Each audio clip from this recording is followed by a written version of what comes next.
তো চলে এসেছি নতুন আরেকটি রেসিপি নিয়ে। নতুন বলতে একদমই নতুন না, সবাই আশা করি বেশিরভাগ লোকই ঘরে এরকম বানিয়ে থাকেন।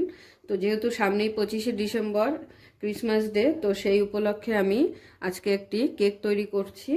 তো তার জন্য আমার যা যা উপকরণ লাগবে আমি এখানে গুছিয়ে নিয়েছি 6টা ডিম, ময়দা, আর চিনি গুঁড়ো, আর বেকিং পাউডার। তো প্রথমে আমি এগুলোর একটা ব্যাটার তৈরি করে নেব সুন্দর করে।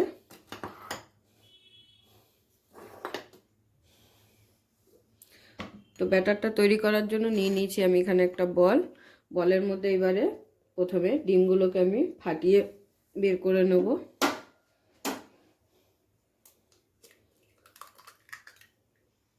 তো ডিম সবগুলো ফাটিয়ে নিয়েছি, এবারে ডিমটাকে ভালো করে ফেটিয়ে নেব প্রথমে। তো ডিমটাকে ভালো করে ফেটিয়ে নেওয়া হয়ে গেছে, এবারে আমি এর মধ্যে দিয়ে দিচ্ছি চিনি গুঁড়ো আমি এখানে 250 ml মেজারিং কাপ নিয়েছি, সেই মাপের 1.5 কাপ চিনি দেব।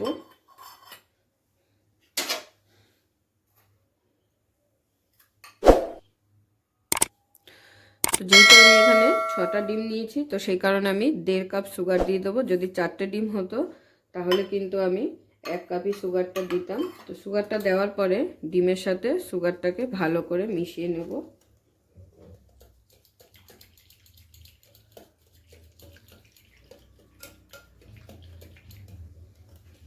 যেহেতু আমি গুঁড়ো দিয়েছি তাই মিশে যেতে বেশি সময় লাগবে না।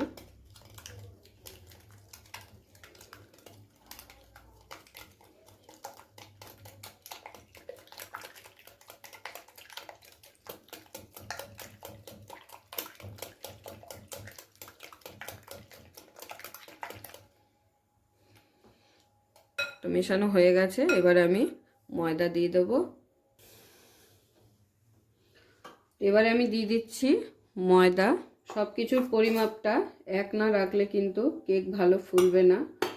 তো সুগার 1.5 কাপ আর ময়দাও 1.5 কাপ দিয়ে দিলাম 6টা ডিমের জন্য। যদি 4টে ডিম হতো তাহলে কিন্তু 1 কাপ করে দিলেই হয়ে যেত। তো এবারে ময়দাটাকে ভালো করে মিশিয়ে নেব। তো ময়দাটাকে খুব ভালোভাবে আমি মিশিয়ে নিয়েছি ডিমের সাথে।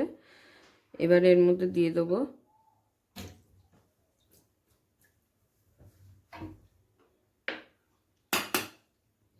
বেকিং পাউডার,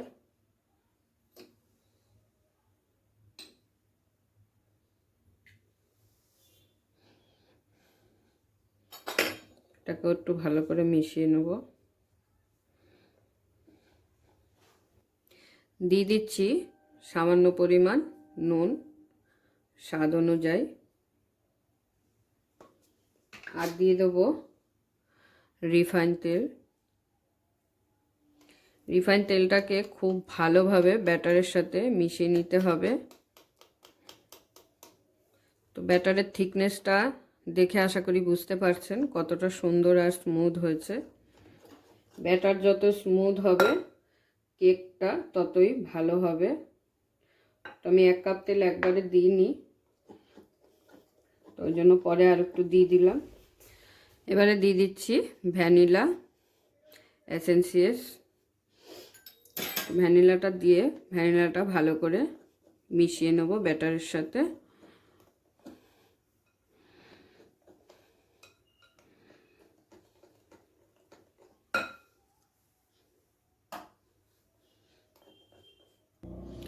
তো ব্যাটার কিন্তু আমার পারফেক্টলি একদম রেডি হয়ে গেছে, এর মধ্যে সব কিছু দেওয়া হয়ে গেছে। আর ব্যাটারের থিকনেসটা একবার দেখিয়ে দিচ্ছি কত সুন্দর এসেছে।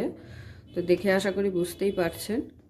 তো এবারে আমি একটি মোল্ডের মধ্যে ব্যাটারটি ঢেলে নেব। তো এখানে আমি এরকম একটি মোল্ড নিয়েছি, তার মধ্যে একটি টিস্যু পেপার দিয়ে দিয়েছি। টিস্যু পেপারটার ওপর দিয়ে এবারে আমি একটু তেল ব্রাশ করে নেব। তো তেল ব্রাশ করে নেওয়ার পরে এর মধ্যে দিয়ে দিব সামান্য পরিমাণে ময়দা।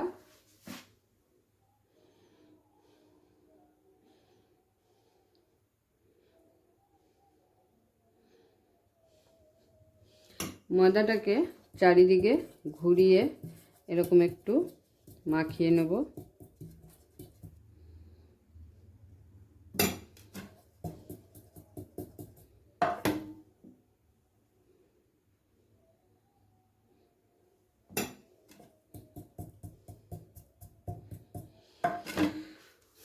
তো পারফেক্টলি আমার মোল্ড একদম রেডি। তেল ব্রাশ করা হয়ে গেছে আর একটু ময়দাও মাখিয়ে নেওয়া হয়ে গেছে। এবারে আমি ব্যাটারটা এর মধ্যে ঢেলে নেব। ব্যাটারটা ঢেলে নেওয়ার পরে বাটিটাকে একটু আলতো হাতে এরকম করে নিতে হবে। এরপরে বসিয়ে দেবো আমি। তো আমি এখানে অনেকক্ষণ আগেই কড়াইটা বসিয়ে দিয়েছিলাম। কড়াইয়ের মধ্যে নিয়ে নিয়েছি অল্প লাল বালি। কড়াইটাকে হাই হিটে গরম করে নিয়েছি। এবার আমি দিয়ে দিচ্ছি কড়াইয়ের মধ্যে একটি স্ট্যান্ড। এবারে মোল্ডটি স্ট্যান্ডের উপর বসিয়ে দেবো।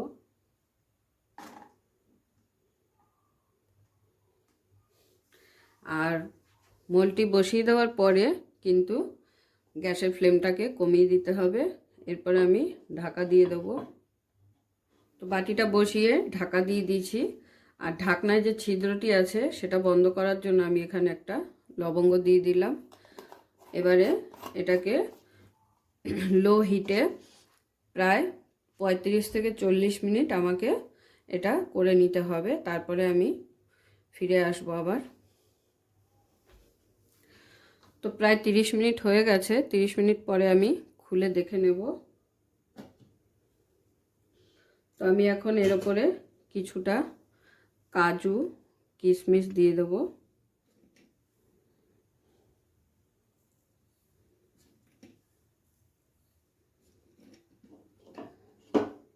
তো আবারও 5 মিনিটের জন্য আমি ঢাকা দিয়ে দিলাম।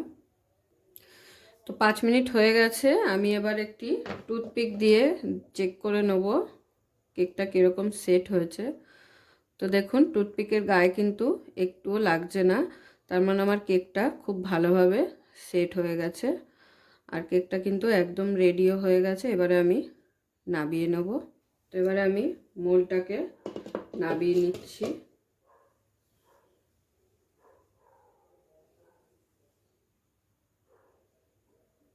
তো সেমভাবে আমি আরও একটি বাটি কিছুটা ব্যাটার বেঁচেছিল, তো সেই জন্য আরও একটি মোল্ডের মধ্যে সেই ব্যাটারটি ঢেলে নিয়ে নিয়েছি।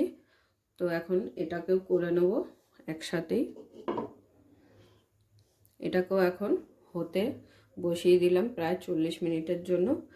আর এটাকে আমি প্রায় 30 মিনিট পরে বাটিতে ঢেলে দেখাবো। 30 মিনিটের জন্য এটাকে আমি এখন ঠান্ডা করতে দেব। তো প্রায় 30 মিনিট হয়ে গেছে। 30 মিনিট পরে আমি আবার কেকটাকে নিয়ে চলে এসেছি। কেকটা প্রায় ঠান্ডাও হয়ে গেছে। এই যে দেখুন, হাত দিয়ে দেখিয়ে দিচ্ছি, হাতে আমার এক ফোঁটাও গরম লাগছে না, তার মানে কেকটা পুরোপুরি ঠান্ডা হয়ে গেছে। তো কেকটাকে আমি এবার ডিমোল্ড করব। তো তার জন্য একটি ছুরি নিয়ে নিয়েছি। ছুরি দিয়ে সাইডটাকে একটু ছাড়িয়ে নিচ্ছি প্রথমে।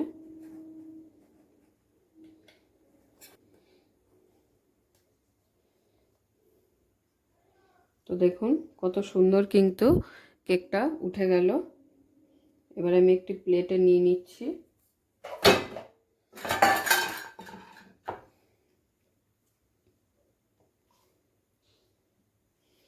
তো আমি একটু কেটে দেখিয়ে দেবো কেকটা।